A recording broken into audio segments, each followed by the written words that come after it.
વિદ્યાર્થી મિત્રો, આજે આપણે અર્થશાસ્ત્રની અંદર પ્રકરણ 8 આર્થિક સુધારો તો એમના વિશે અભ્યાસ કરશું. તો એમાં આગલા વિડીયો લેક્ચરમાં આપણે આર્થિક જે કાંઈ સુધારામાં ખાનગીકરણ વિશે અભ્યાસ કર્યો હતો. હવે ત્યાર પછી નેક્સ્ટ કે ભાઈ વૈશ્વિકીકરણ, ભારતમાં જે વૈશ્વિકીકરણ થયું, તો કે વૈશ્વિકીકરણ એટલે શું? તો વૈશ્વિકીકરણ એટલે દેશના જે અર્થતંત્ર છે એ અર્થતંત્રને સમગ્ર વિશ્વના અર્થતંત્ર સાથે જે સાંકળવાની પ્રક્રિયા છે, જેમાં ભારત દુનિયાના દેશો સાથે આર્થિક સંબંધો વધારે, જેમ કે ચીજવસ્તુઓ છે, મૂડી છે, માનવ સંસાધન છે, ટેકનોલોજી છે, કુદરતી સાધનો છે, નાણાકીય સાધનો છે, વેપારના ક્ષેત્રમાં દેશના અર્થતંત્રમાં રાજ્ય જે મૂકેલા અંકુશો છે એ અંકુશો છે એ નાબૂદ કરવા, આર્થિક આત્મનિર્ભરતા માટે આ પ્રકારની જે ખુલ્લી નીતિઓ અપનાવવી એટલે વૈશ્વિકીકરણ. ભારતમાં વૈશ્વિકીકરણની પ્રક્રિયા, તો કે ભારતની અંદર વૈશ્વિકીકરણની પ્રક્રિયા કેવી છે? તો કે આંતરરાષ્ટ્રીય જે કાંઈ નાણાં ભંડોળે તેના વધારે પડતા દેવા નીચે દબાયેલા વિકસતા જે દેશો છે એ દેશોને 1991માં તેમની સંરક્ષણાત્મકના રક્ષણ માટે આર્થિક જે નીતિઓ છે કોઈપણ દેશની એ બદલવા માટેની ફરજ પાડી. માટે ભારતે પણ આપણા દેશના ઉદ્યોગો છે એ ઉદ્યોગોનું રક્ષણ થાય, ઉદ્યોગોનો વિકાસ થાય, ઔદ્યોગિકરણ થાય, એના માટે જે આર્થિક નીતિઓ હતી એ નીતિઓમાંથી મુક્ત આંતરરાષ્ટ્રીય વ્યાપાર છે એ વ્યાપારને પ્રોત્સાહન નીતિઓ સ્વીકારી અને ભારતમાં વૈશ્વિકીકરણની પ્રક્રિયા ત્યારથી શરૂ થઈ. તો જેમાં જોઈએ તો કે ભાઈ કઈ એવી પ્રક્રિયાઓ, કઈ એવી નીતિઓ છે? તો કે ભાઈ આયાત અને નિકાસ પરવાના નીતિ હળવી કરવામાં આવી. જે દેશમાં આયાત અને નિકાસ થતી હતી તેમના માટેની અમુક પ્રકારની પરવાનાની નીતિ હતી, મંજૂરી મેળવવી પડતી હતી. તો એ જે નીતિઓ છે એ નિયમો છે એ હળવા કરવામાં આવી. 1995માં ભારતે વિશ્વ વ્યાપાર સંસ્થા જે WTO વર્લ્ડ ટ્રેડ ઓર્ગેનાઇઝેશન છે એ વિશ્વ વ્યાપાર સંસ્થા છે એનું સભ્ય બન્યું અને એમના જે કાંઈ નિયમો હતા, આ સંસ્થાના નિયમો, એ સંસ્થાના નિયમોનું પાલન કરતું થયું. ત્યાર પછી કે ભારતીય જે ચલણ છે એ ચલણ રૂપિયાના અન્ય દેશોના ચલણ સાથે વિનિમયના જે કાંઈ દરને ક્રમશઃ મુક્ત કર્યો, તેના ખરીદ વેચાણ છે એ પણ સરળ બનાવ્યું અને આપણું જે કાંઈ રૂપિયા છે એ રૂપિયાનું મૂલ્ય વેપાર દ્વારા છે અમુક પ્રકારનું નક્કી થતું થયું. દેશના અર્થતંત્ર છે એ અર્થતંત્રની અંદર સીધા વિદેશી મૂડીરોકાણોને ક્ષેત્રવાર તબક્કાવાર વધુને વધુ મુક્ત બનાવાયું. દેશમાં જે અર્થતંત્ર છે એ અર્થતંત્રમાં જે કાંઈ વિદેશી મૂડીરોકાણોકાર છે એ મૂડીરોકાણોકારને વધુને વધુ એનું ક્ષેત્રવાર છે એ વધુ મુક્ત બનાવાયું. ત્યાર પછી કે ભારતીય જે ઉદ્યોગકારો છે, રોકાણકારો છે, એ રોકાણકારોને અન્ય દેશ સાથેના આર્થિક વ્યવહારો છે એ વ્યવહારોમાં વધારે ને વધારે છૂટછાટ અપાઈ કે મોકળાશ આપવામાં આવી.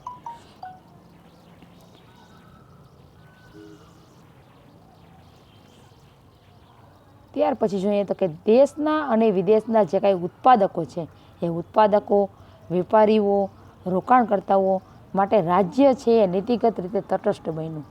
એની જે નીતિ છે એ તટસ્થ રાખી. એટલે કે જે કાંઈ ઘરેલું ઉદ્યોગ એટલે કે ગૃહ ઉદ્યોગ છે, તો ગૃહ ઉદ્યોગો છે એને વધારે પડતું રક્ષણ આપવાની જે કાંઈ નીતિ છે એ નીતિમાં ફેરફાર કર્યા. ત્યારબાદ કે ભાઈ અન્ય જે દેશો છે, અન્ય જે કાંઈ દેશો છે એ દેશો સાથેના જે કાંઈ સાંસ્કૃતિક કે જે સામાજિક છે એ સામાજિક સંબંધો અને એકબીજા વચ્ચે લેવડ દેવડ કે આદાન પ્રદાન છે એ પણ સરળ બન્યા. ત્યાર પછી જોઈએ તો કે ભાઈ ભારતમાં વિદેશી મૂડીરોકાણ, તો વિદેશ લોકો છે એ ભારતમાં પોતાનું મૂડીરોકાણ કરે છે. કે વૈશ્વિકીકરણની આ જે વૈશ્વિકીકરણ થયું ત્યાર પછી તો કે વૈશ્વિકીકરણની પ્રક્રિયામાં પ્રત્યક્ષ વિદેશી મૂડીરોકાણ એક અગત્યનું પગલું ગણાયું છે. સીધા જ વિદેશી મૂડીરોકાણો છે. ભારતીય નિયંત્રિત અર્થવ્યવસ્થામાં રાજ્ય જ દેશની નાણાકીય જરૂરિયાત જેવી કે ઉદ્યોગોની સ્થાપના માટે મૂડીરોકાણ, ચીજવસ્તુઓ અને સેવાઓ કે ટેકનોલોજીની જે આયાત છે એ આયાત માટે વિદેશી હુંડિયામણની જરૂરિયાત રહે છે. જે કંઈ કોઈ પણ વસ્તુની છે આયાત કરવી આપણે નિકાસ કરીએ તો એના બદલામાં જે આપણને વિદેશી કમાણી કરીએ છીએ કે એને વિદેશી હુંડિયામણ તરીકે ઓળખવામાં આવે છે. તો આ વિદેશી હુંડિયામણની જરૂરિયાત વગેરે માટે વિદેશી સંસ્થાઓ કે વ્યક્તિઓ છે એમની પાસેથી મદદ લેતી હતી. કારણ કે વિદેશી કોઈ પણ લોકો છે એ સંસ્થા કે કોઈ પણ વ્યક્તિ એ ભારતમાં રોકાણ કરી શકતી ન હતી. એક પ્રકારના નિયંત્રણો હતા. તો કે 1991 પછી રાજ્યે જે આ આર્થિક જે કાયદાઓ હતા એ કાયદાઓમાં ફેરફાર કરી અને કોઈ પણ વિદેશી વ્યક્તિ કે સંસ્થા છે એ સીધું જ ઉદ્યોગોમાં વધુ પ્રમાણમાં રોકાણ કરવાની એમને છૂટ આપવામાં આવી. તો કે વિદેશી મૂડીરોકાણકારો છે તો વિદેશી મૂડીરોકાણકારોના પ્રકારો આપણે જોઈએ કે વિદેશી મૂડીરોકાણ છે કઈ રીતે કરવામાં આવે છે. તો મુખ્ય બે રીતે સમજી શકાય છે. એક તો વિદેશી સંસ્થાકીય મૂડીરોકાણ. વિદેશી સંસ્થાકીય મૂડીરોકાણ જ્યારે વિદેશી રોકાણકર્તાઓ છે વસ્તુ કે સેવાના ઉત્પાદનમાં ફેક્ટરી કે ધંધાની સ્થાપના કરવાને બદલે, કોઈ પણ ઉદ્યોગ સ્થાપવાને બદલે, ફેક્ટરી કે ધંધો છે એની સ્થાપના કરવાને બદલે દેશના નાણાં બજાર, મૂડી બજાર, શેર કે બોન્ડની ખરીદી કરીને રોકાણ કરે છે તેને વિદેશી સંસ્થાગત રોકાણ કહેવામાં આવે છે. પ્રશ્ન પૂછાય કે વિદેશી સંસ્થાગત રોકાણકાર એટલે શું? કે ભાઈ એ લોકો છે આપણા દેશમાં કોઈ ઉદ્યોગો કે ફેક્ટરી શરૂ નથી કરતા, પરંતુ આ દેશના જે નાણાં બજાર છે, મૂડી બજાર છે એમાં શેર કે બોન્ડની ખરીદી કરે છે અને એમાં એ રોકાણ કરે છે. તેથી આ જે છે એને વિદેશી સંસ્થાગત રોકાણ કહેવામાં આવે છે. તો કે આવી કંપનીઓએ વિદેશી સંસ્થાગત રોકાણકર્તા તરીકે રજિસ્ટ્રેશન કરાવવું જરૂરી બને છે. કોઈ પણ વ્યક્તિએ, કોઈ પણ કંપનીએ જો આવું રોકાણ કરવું હોય તો વિદેશી સંસ્થાગત રોકાણકર્તા તરીકે રજિસ્ટ્રેશન કરાવવું પડે છે. તો ભારત સરકાર દ્વારા નિર્ધારિત કરેલી માત્રામાં જ આવા રોકાણ કરી શકાય. અમુક નક્કી કરેલું ભારત સરકારે ભાઈ આટલું જ રોકાણ કરી શકાય છે. મોટા ભાગે આવા રોકાણો વિદેશ બેન્કો, વીમા કંપનીઓ, મ્યુચ્યુઅલ ફંડ વગેરે કંપનીઓ દ્વારા થતા હોય છે. ભાઈ આવા રોકાણો છે કોણ કરે છે મોટા ભાગે? તો કે જે વિદેશી કાંઈ બેન્કો છે, વીમા કંપનીઓ છે, અમુક પ્રકારના મ્યુચ્યુઅલ ફંડ છે, આ કંપનીઓ દ્વારા ભારતની અંદર આ વિદેશી મૂડીરોકાણ થતા હોય છે. વિદેશી કંપનીઓ જેટલી ઝડપથી શેર બજારમાં નાણું ઠલવે એટલી જ ઝડપથી પાછું પણ ખેંચી લે છે. એ માટે દેશના અર્થતંત્રમાં તે અસ્થિરતાનું જોખમ પણ લાવે છે. વિદેશની કંપનીઓ છે એ ભારતમાં શેર છે એ મૂકે છે પણ એટલી જ ઝડપથી છે એ નાણું છે એ પાછું ખેંચી લે છે. શેરમાં છે વધારો ઘટાડો કરી દે છે અથવા તો શેરના ભાવ વધે તો એને આર્થિક રીતે વધારે મળે છે. ત્યાર પછી બીજું જોઈએ આપણે કે ભાઈ પ્રત્યક્ષ વિદેશી મૂડીરોકાણ. તો કે વૈશ્વિકીકરણ બાદ ભારતમાં જે કાંઈ વિદેશી કંપનીઓ છે એ કંપનીઓને ઉત્પાદન થતાં વેચાણના ક્ષેત્રમાં સીધું જ રોકાણ કરવા દેવામાં આવે છે. ઉત્પાદન કોઈ પણ કરવું હોય કે વેચાણ કરવું હોય એમાં સીધું જ રોકાણ છે એ કોઈ પણ વિદેશી કંપનીઓ છે એને કરવા દેવામાં આવે છે, જે પ્રત્યક્ષ વિદેશી મૂડીરોકાણ કહે છે. જ્યારે કોઈ પણ વિદેશી વ્યક્તિ હોય, સંસ્થા હોય કે કંપની દેશના અર્થતંત્રમાં વસ્તુ કે સેવાના ઉત્પાદન કે વેચાણના ક્ષેત્રમાં સીધું જ મૂડીરોકાણ કરે છે તેને પ્રત્યક્ષ મૂડીરોકાણ કહેવામાં આવે છે. આની બીજી વ્યાખ્યા અહીં કંપની છે, કોઈ પણ ફેક્ટરી હોય ઉદ્યોગ ધંધાની અને તેઓ પોતે જ સ્થાપના કરે છે કે સીધી ભાગીદારી કરે છે અથવા તો અને સંચાલન છે એના પર કાબૂ મેળવે છે. તો કોઈ પણ વ્યક્તિ, વિદેશી વ્યક્તિ છે એ સીધું જ ભારતમાં પોતાની જે કાંઈ કંપની છે નાખે છે, ઉત્પાદન કરી શકે છે, વેચાણ કરી શકે છે અને ઘણી વખત આ રીતે ભાગીદારી પણ કરી શકે છે અને સમગ્ર સંચાલન છે એમાં કાબૂ મેળવે છે. ત્યારબાદ જોઈએ કે પ્રત્યક્ષ વિદેશી મૂડીરોકાણનું સ્વરૂપ. તો પ્રત્યક્ષ વિદેશી મૂડીરોકાણનું સ્વરૂપ કેવું છે? તો કે ભારતમાં વિદેશી વ્યક્તિઓ અને નાણાં સંસ્થાઓ દ્વારા સીધું જ મૂડીરોકાણ આવ્યું છે તો તેનું સ્વરૂપ છે એ નીચે મુજબ છે કે ભાઈ જોઈએ તો કે ભાઈ તે સંસ્થાગત રોકાણના સ્વરૂપમાં હોય છે. મૂડીરોકાણના સ્વરૂપે હોવાથી તે વધુ સ્થિર રોકાણ ગણાય છે. આ જે મૂડીરોકાણ છે એ મૂડીરોકાણ છે સંસ્થાગત રોકાણના સ્વરૂપમાં હોય છે અને સીધું જ મૂડીરોકાણ થાય છે, તેથી એ વધારે સ્થિર છે. તે યંત્રો, કાચો માલ અને સંપત્તિના સ્વરૂપમાં હોય છે. ઘણી વખત વિદેશ લોકો છે આપણા અહીંયા યંત્રો અથવા તો અમુક રો મટીરિયલ કાચો માલ છે અથવા તો સંપત્તિના સ્વરૂપમાં પણ હોઈ શકે છે. તે દેશમાં નવી ટેકનોલોજીના સ્વરૂપે આવે છે. જે કાંઈ વિદેશી ટેકનોલોજી છે આપણી ટેકનોલોજી કરતાં ઘણી આગળ ટેકનોલોજી છે, તો આપણા દેશમાં આ જે મૂડીરોકાણ છે કોઈ પણ નવી ટેકનોલોજીના સ્વરૂપમાં પણ આવે છે. તે કાર્ય સંસ્કૃતિ ઊભી કરે છે. તે કાર્ય કે જે કાંઈ એની સંસ્કૃતિ છે એ સંસ્કૃતિ ઊભી કરે છે, તેને ઉત્પાદિત કરે છે. તો ભારતમાં તબક્કાવાર વિવિધ જે આર્થિક ક્ષેત્રો છે એ ક્ષેત્રોમાં સ્વતંત્રપણે તથા ભારતના રોકાણકારો છે એ સાથે મળીને વિદેશી રોકાણકારોએ સીધું વિદેશી મૂડીરોકાણ વધાર્યું છે અને ભારતના વિદેશી હુંડિયામણોની અનામત છે એમાં વધારો થયો છે. તો ત્યારબાદ ભારતની વિદેશ વેપાર નીતિ. તો ભારતની જે વિદેશ વેપાર નીતિ છે એ વિદેશ વેપાર નીતિ કેવી હતી કે હંમેશા એમાં નીચે મુજબના પડકારો છે એનો સામનો કરતી આવી છે.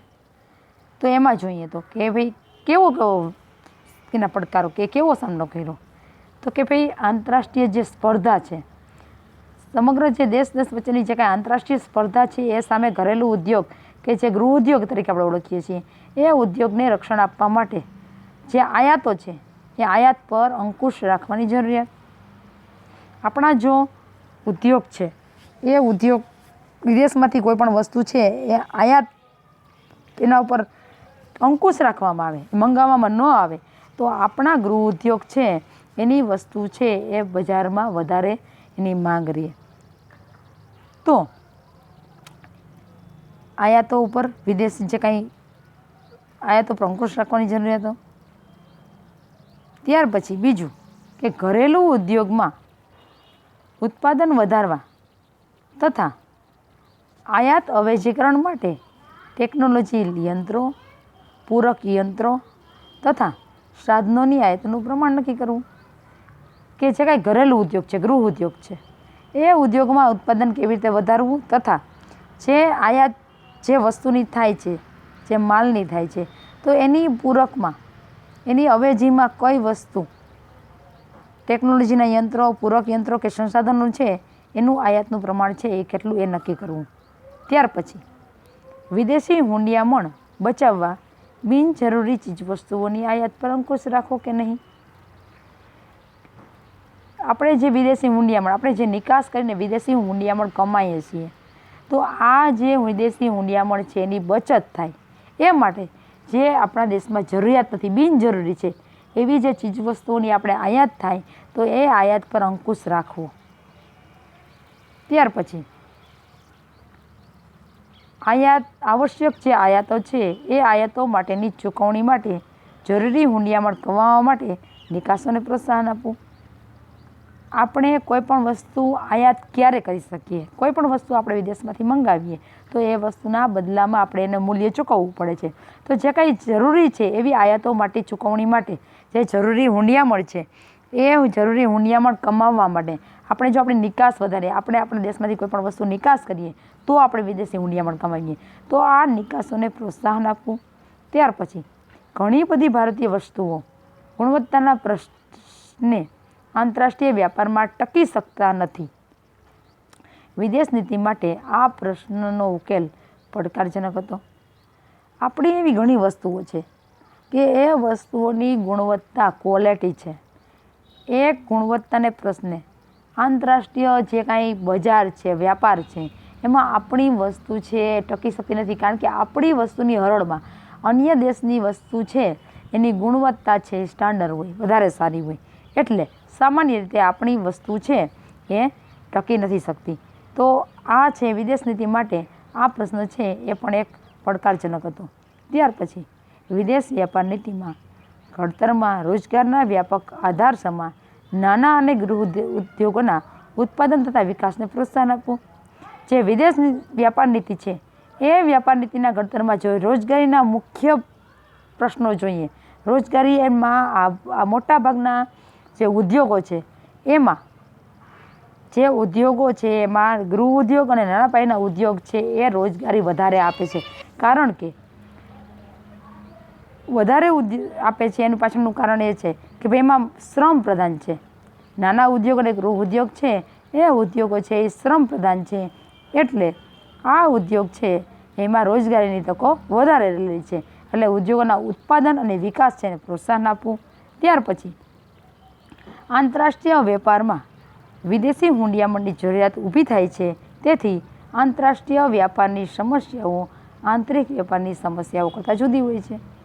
આંતરરાષ્ટ્રીય વેપારમાં જે વિદેશી હુંડિયામણની જરૂરિયાત ઊભી થાય છે એને કારણે જે આંતરરાષ્ટ્રીય વેપારની જે કાંઈ સમસ્યાઓ છે એ સમસ્યાઓ આંતરિક વેપારની જે સમસ્યાઓ છે એ સમસ્યાઓ કરતાં ઘણી જુદી છે. આમ આ તમામ પડકારોને ધ્યાનમાં રાખી ભારતમાં જે વિદેશી વ્યાપાર નીતિ છે એ વ્યાપાર નીતિ રજૂ થતી રહી અને તેમાં સમયાંતરે ઘણા એવા પરિવર્તનો થયા કે ઘણા એવા ફેરફારો થયા. ત્યારબાદ કે ભાઈ ભારતની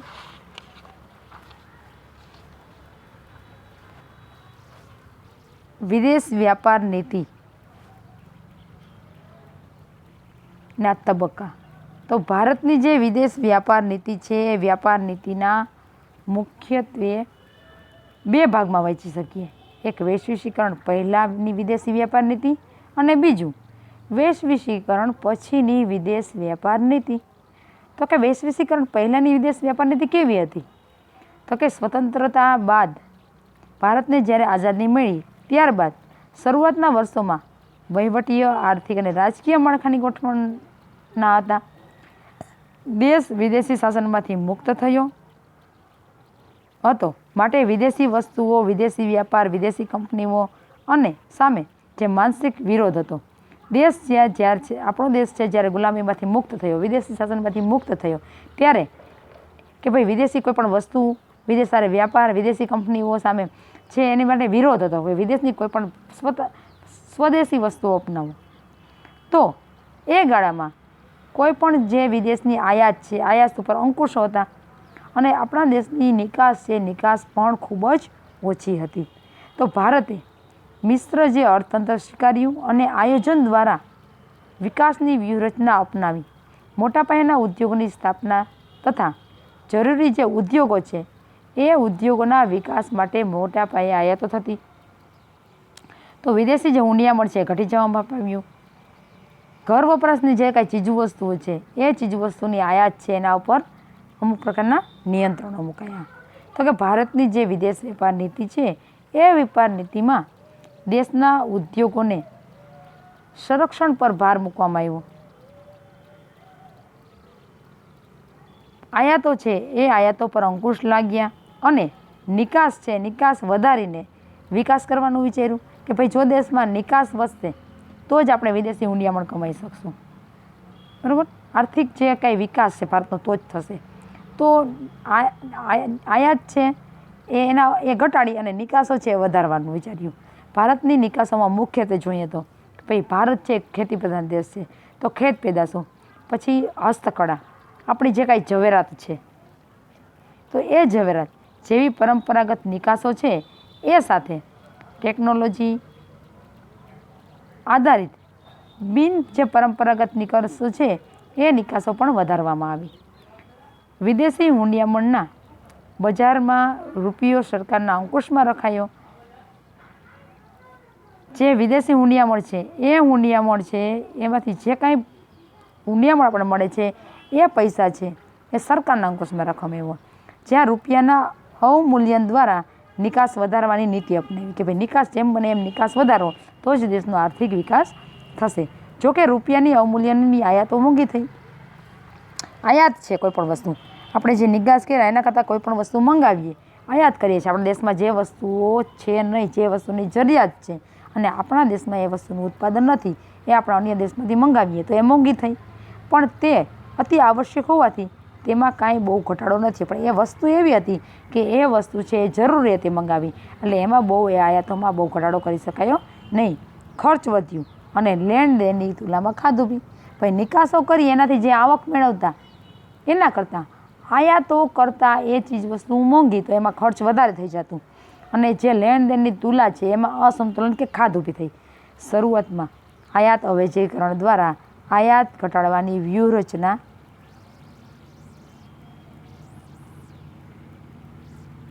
અપનાવાઈ. શરૂઆતમાં એવું વિચાર્યું કે ભાઈ આયાત છે એમાં અવેજીકરણ, કે ભાઈ વસ્તુના બદલામાં વસ્તુ, કે પોતાના દેશમાં વસ્તુ છે એ જે ઉત્પાદિત થઈ હોય એ અન્ય દેશને આપે અને અન્ય દેશમાં જે કાંઈ વસ્તુ છે એ ભારતને આપે. પૈસાના બદલામાં નહીં, વસ્તુના બદલામાં વસ્તુ. તો કે આયાત અવેજીકરણ છે એના દ્વારા આયાત ખર્ચ ઘટાડવાની વ્યૂહરચના અપનાવી. આયાત અવેજીકરણ એટલે આયાત થતી વસ્તુની અવેજીમાં પોતાના દેશમાં વસ્તુઓ ઉત્પન્ન કરવાની નીતિ. જે દેશમાંથી આપણે આયાત કરીએ છીએ એ જ વસ્તુ આપણા દેશમાં વસ્તુ છે ઉત્પન્ન કરીએ તો આપણે બીજા પાસેથી વસ્તુ મંગાવી ન પડે.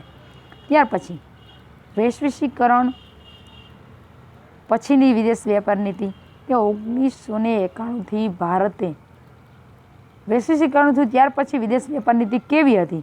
તો કે 1991થી ભારતે જે આર્થિક નીતિ છે આર્થિક નીતિમાં પરિવર્તન કર્યું. વિદેશ વ્યાપાર નીતિ છે એ સંરક્ષણને બદલે મુક્ત વ્યાપાર તરફી બનાવાઈ, કે કોઈ પણ પ્રકારનું એના ઉપર સંરક્ષણ નહીં, અંકુશ નહીં, મુક્ત વ્યાપાર નીતિ બનાવી. રૂપિયાને વિદેશી હુંડિયામણ બજારમાં ક્રમશઃ અંકુશ મુક્ત કરાયો. આયાત નિકાસના જે પરવાના હતા એ પરવાના છે હળવા કર્યા. માત્ર ક્રૂડ ઓઇલ, ખાદ્ય તેલ, રસાયણ જેવી થોડીક જે આયાતો છે એ આયાતોમાં જ અંકુશ રખાયા. તો જે સીધા વિદેશી મૂડીરોકાણ છે એ સીધા વિદેશી મૂડીરોકાણની છૂટ અને ખાનગીકરણને કારણે વિદેશી જે કંપનીઓ છે એ હવે દેશમાં જ અમુક જે વસ્તુઓ છે એનું ઉત્પાદન અને વેચાણ કરી શકે છે. ભારતને પણ વૈશ્વિકીકરણના લાભ મળતા તેથી બીજા દેશોમાં એની પણ નિકાસ વધી. ભારત છે પણ અન્ય દેશોમાં નિકાસ એમની છે વધારો થયો. એમાં 1991 પછીની જે વિદેશ વ્યાપાર નીતિ હતી એ વિદેશ વ્યાપાર નીતિ આંતરરાષ્ટ્રીય વ્યાપારમાં ભારતનો હિસ્સો વધે એવી રીતે વિદેશની નીતિ ઘડાણી. વેપાર નીતિ છે એ રીતે એની રચના થઈ, એ રીતે વેપાર નીતિ ઘડવામાં આવી. 1995માં વિશ્વ વ્યાપાર સંગઠન વર્લ્ડ ટ્રેડ ઓર્ગેનાઇઝેશન, તો આ જે વિશ્વ વ્યાપાર સંગઠન છે એ ભારતનું સભ્ય, ભારત છે એનું એ જે સંગઠન છે એ સંગઠનનું સભ્ય બન્યું અને તેમાં માર્ગદર્શન મુજબ કાયદાઓ છે બદલાવવામાં આવ્યા. જેમ કે ખેત પેદાશોની આયાત નિકાસ માટેના જે કાંઈ કાયદા હતા એ કાયદા, આ ઉપરાંત મૂડીરોકાણ અંગેના જે કાયદા હતા એ કાયદાઓ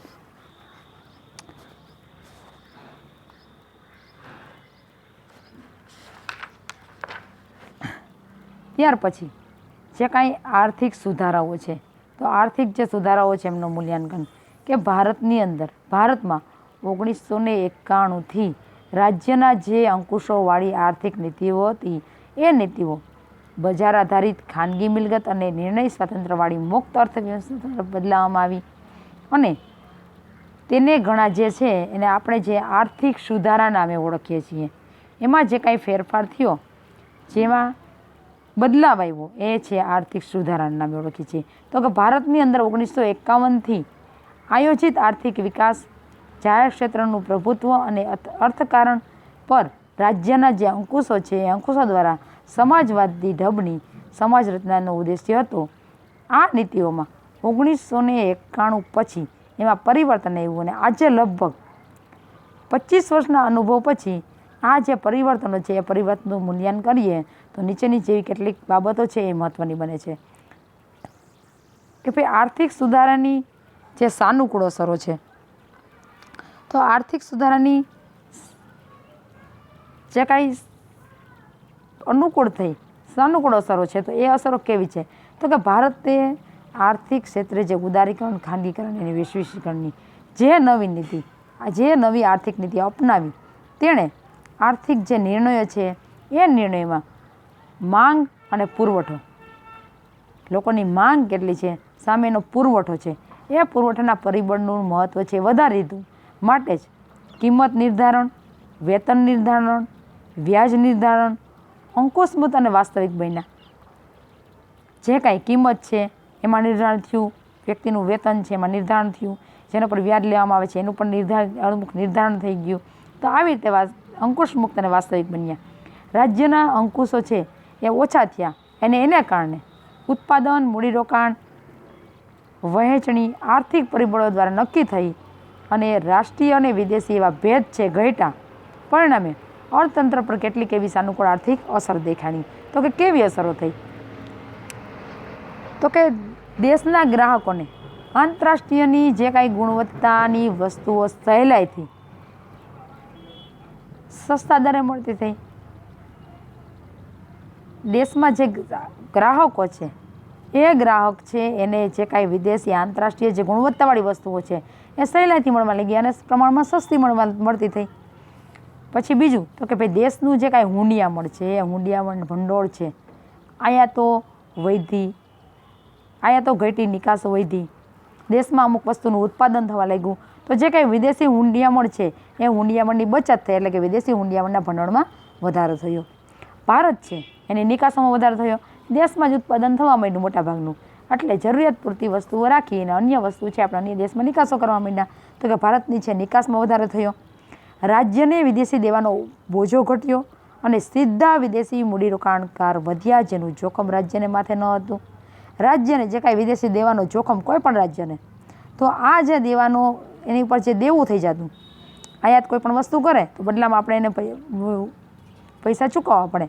તો આ જે છે એ સીધા રાજ્યમાં મૂડીરોકાણકાર વધ્યા એટલે આ જોખમ છે એ ટળી ગયું. મોટા પાયાના રોકાણ દ્વારા ખાનગી ક્ષેત્રનો વિકાસ થયો, ઉત્પાદન રોજગારી વધ્યા. મોટા પાયાના જે રોકાણ કર્યા તો જે ખાનગી ક્ષેત્ર છે એમનો પણ વિકાસ થયો અને કોઈ પણ ઉદ્યોગોનો વિકાસ થાય તો ઉત્પાદન વધે અને બીજું કે જે રોજગારીનો બેકારીનો પ્રશ્ન છે એ ઓછો થાય, હળવો થાય. રોજગારી છે એ પ્રમાણમાં બધાને મળે વધારે, જેમ ઉદ્યોગો વધારે એમ રોજગારી વધારે મળે. સાધનોની ગતિશીલતામાં વધારો થયો. જે કાંઈ સાધનો છે એ સાધનો છે એમાં પણ ગતિશીલતામાં વધારો થયો. રાજ્યના અંકુશોને કારણે ભ્રષ્ટાચાર, અમલદારશાહી, નિર્ણયોમાં વિલંબ, જડતા વધ્યા હતા કે ક્રમશઃ ઘટ્યા. રાજ્યનો જે અંકુશ હતો એમને કારણે ભ્રષ્ટાચાર થતી હતી, બરાબર, જે નિર્ણયો છે બહુ મોડા લેવાતા હતા, જડતા હતી. તો આ બધા જે વધારે હતું એમાં ધીમે ધીમે ઘટાડો થયો. રાજ્યના અંકુશ તથા મૂડીની અછતને કારણે ઉપેક્ષા પામેલા ક્ષેત્રોમાં ખાનગી મૂડીરોકાણકાર દ્વારા વેગાવ્યો. રાજ્યના અંકુશમાં અને મૂડીની જે કાંઈ અછત હતી એને કારણે જે અપેક્ષા પ્રમાણે જે કાંઈ ક્ષેત્રો છે એ ક્ષેત્રોમાં ખાનગી મૂડીરોકાણની છે એમને વેગ મળ્યો.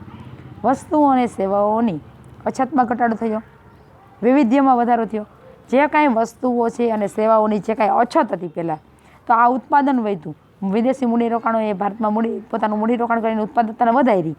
તો આ વસ્તુઓ અને સેવાઓ છે અછત છે એ ઘટી અને કંઈક નવું એમાં ઘણું વૈવિધ્યતા મળી. તો વૈવિધ્યતામાં વધારો મળ્યો. અન્ય દેશ સાથેના સામાજિક સાંસ્કૃતિક સંબંધો વધારે સુદૃઢ થયા. અન્ય દેશ છે એને આપણે આપણી વસ્તુઓ છે અહીંયાથી આપણે વધારે આયાત કરીએ તો દેશ વચ્ચેના જે કાંઈ સંબંધો છે એ સંબંધો છે એ પણ વધારે સારા થયા. ત્યાર પછી આપણે જોઈ હતી કે ભાઈ આર્થિક જે સુધારા થયા તો એની સાનુકૂળ અસર કઈ એટલી કે ભાઈ આપણે એની સારી બાબત કેટલી હતી કે એનાથી આપણે ક્યાં લાભ થયા. હવે આર્થિક જે સુધારા થયા એ આર્થિક સુધારકાની જે પ્રતિકૂળ અસર છે તો કે એની પ્રતિકૂળ અસર કઈ પ્રતિકૂળ અસર થઈ, ગેરલાભ ક્યાં થયા? તો કે નવી આર્થિક નીતિએ કેટલાક સામાજિક આર્થિક પ્રશ્નો પણ ઊભા કર્યા. ઘણા એવા પ્રશ્નો થયા.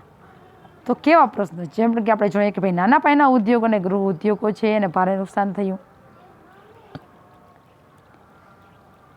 બહુરાષ્ટ્રીય કંપનીઓના જાહેરાત ખર્ચ અને સ્પર્ધાત્મકમાં સામે તે ટકી શક્યા નહીં. ભાઈ નાના પાયાના ઉદ્યોગ છે, ગૃહ ઉદ્યોગ છે, એ ઉદ્યોગ છે એમની પાસે જે કાંઈ મોટી બહુરાષ્ટ્રીય કંપનીઓ છે એ જે જાહેરાત પાછળ જે ખર્ચ કરે છે પોતાની જે કાંઈ વિજ્ઞાપન દ્વારા જાહેરાત કરે છે, તો આ જે જાહેરાત દ્વારા એમની વસ્તુઓ છે વધારે માર્કેટમાં આવે છે, તો આ જે સ્પર્ધા છે એ સ્પર્ધામાં નાના પાયાના ઉદ્યોગ છે અને ગૃહ પાયાના ઉદ્યોગ છે એની અમુક પ્રકારની મૂડીની લિમિટેડ હોય, બરાબર, તો એ છે ટકી શક્યા નહીં. ખાનગીકરણની સાથે જ વૈશ્વિકીકરણ શરૂ થયું એટલે દેશના ઉત્પાદકો કાર્યક્ષમ બને તે પહેલાં જ આંતરરાષ્ટ્રીય સ્પર્ધાનો તેમને સામનો કરવો પડ્યો, જેણે ઘણા રાષ્ટ્રીય ઉદ્યોગોને નુકસાન પહોંચાડ્યું. પછી ખાનગીકરણ થયું એની સાથે વૈશ્વિકીકરણની પણ શરૂઆત થઈ એટલે દેશના જે કાંઈ ઉત્પાદકો છે ઉત્પાદકો કાર્યક્ષમ બને એ પહેલાં જ આંતરરાષ્ટ્રીય જે સ્પર્ધા છે એનો સામનો કરવો પડ્યો અને રાષ્ટ્રીય જે ઉદ્યોગ છે એ ઉદ્યોગને ઘણું નુકસાન પણ પહોંચાડ્યું. ત્યારબાદ કે જાહેર સેવાઓ છે એ જાહેર સેવાઓનું ખાનગીકરણ થયું, સબસિડીમાં ઘટાડો થયો, પરિણામે જાહેર સેવાઓ અને પાયાની જે સુવિધાઓ છે એ સુવિધાઓ મોંઘી બની.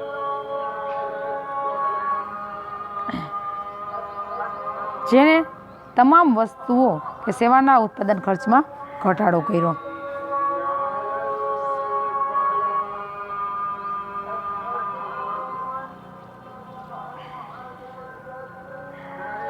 ત્યારબાદ ભારતીય જે ચલણ છે એ ભારતીય ચલણનું નિર્ધારણ વેપારના આધારે અને બજારમાં થવાથી તેના મૂલ્યમાં વધુ પ્રમાણમાં બદલાવ આવે છે, જેના કારણે વેપાર કરતી ઘણી ભારતીય કંપનીઓ છે એ કંપનીઓને નુકસાન થયું કે ભાઈ ભારતીય જે કાંઈ ચલણ છે એ ચલણનું નિર્ધારણ વેપારના આધારે અને બજારમાં જે થાય છે એના મૂલ્યમાં વધુ પ્રમાણમાં બદલાવ આવે, જેના કારણે ભારતમાં જે છે વેપાર કરતી ઘણી ભારતીય કંપનીઓ છે એને નુકસાન થઈ શકે છે.